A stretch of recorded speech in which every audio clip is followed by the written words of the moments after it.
Today I want to show you how to use RavenEye's active tracking feature with the FX6 and the RS4 Pro to create tracking shots like this.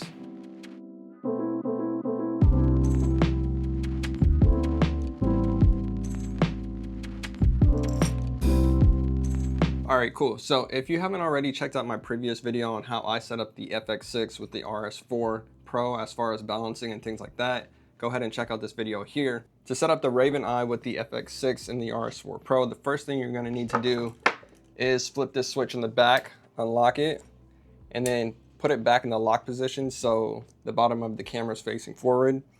As you can see here, there's like a little mounting space right here. Go ahead and just slide the RavenEye into that position with the antennas facing this way. Next, you're gonna need a USB-C to USB-C cable. On this side of the RavenEye, go ahead and plug that in. And then you'll plug it here on the bottom section of the Ronin. Okay, the next cable you're gonna need is a HDMI to a mini HDMI. Plug in the mini HDMI over here on the RavenEye. And then from there, you can unlock this, put it back into the normal front facing position. And then I slide this cable up here through the top. I'll leave the HDMI end hanging until I rebalance it with the RavenEye. So then from there, you're gonna wanna balance it again using the steps from the previous video that I created. And then you'll plug in the HDMI here on the back of the FX6. Okay, now that your camera is balanced on there, go ahead and turn on the Ronin. It'll unlock everything for you. You can go ahead and turn on your FX6. And then you'll see here on the back of the RavenEye, it's flashing white. Go ahead and just hold this button down until it turns red, let go. And then once it turns blue, that means it's ready to go. So there's two different ways you can turn on active tracking. One is through the Ronin itself on the little menu here, and the other is through your app. So I'm gonna show you first on the Ronin, but before you do that, make sure you calibrate the camera.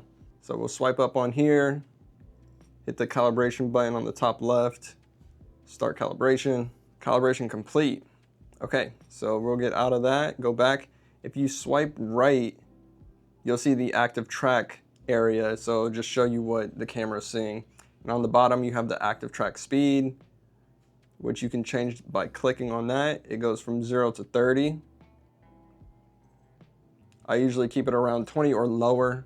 So if you look on the gimbal screen, you can see my face right here. If I draw a green box around my face, it'll start actively tracking me. So I can start moving and it should follow. So that's one way to start the active track with the RavenEye. The other one's through the app. So if you go into your phone and go into the Wi-Fi settings, you should see RavenEye, which I see mine right here. I don't think there's a password to begin with, but you can set it up. If there is a password, it should just be 1, 2, 3, 4, 5, 6, 7, 8, and then join. All right, so I'm in there. Next thing you want to do is go to the Ronin app.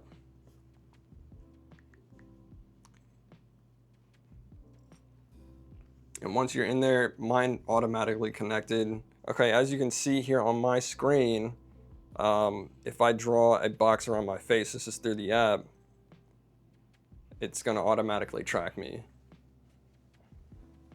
Boom. Now, let me quickly get rid of all these displays. So again, all you have to do is draw a box around your subject and then it'll start tracking. If you can see here on the bottom right, the active track speed, you can click that and adjust accordingly, 1 to 30. So I did find a few flaws with the RavenEye. The first test, which I'll show you right now, I'm trying to do a circle movement around my fiance with the active track on. And as you can see, it just lost there. It just couldn't stay focused on here. And then here is a shot of me doing the same thing with active track off, and I had no problems. And then the second test I did, I wanted to see if it could track fast movement. So we tried to track our dog Milo chasing after a ball. And as you can see here, as soon as we threw the ball and Milo ran off, it didn't move at all. I just couldn't track him. And then the last test I did was I was just moving back and I had my fiance like following forward towards me. I had active track set to 30 speed. You can see it's making these like jitter moves back and forth, left and right. But once I slowed that down to about less than 5, it slowed the speed down to less than 5. It didn't really have any issues. But at that point, it's like you don't really need active tracking on. You could just do it yourself. My overall conclusion on the RavenEye with the FX6 is that it works fine if you have slow moving subjects and the Ronin is stationary. But if you're holding it and moving it in any way, shape, or form, it's not really going to perform like it should.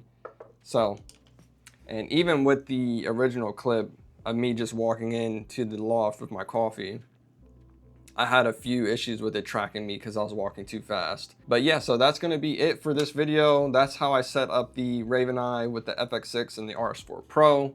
If you have any questions, let me know. But yeah, that's it. I'll see you guys on the next one. God bless. Peace.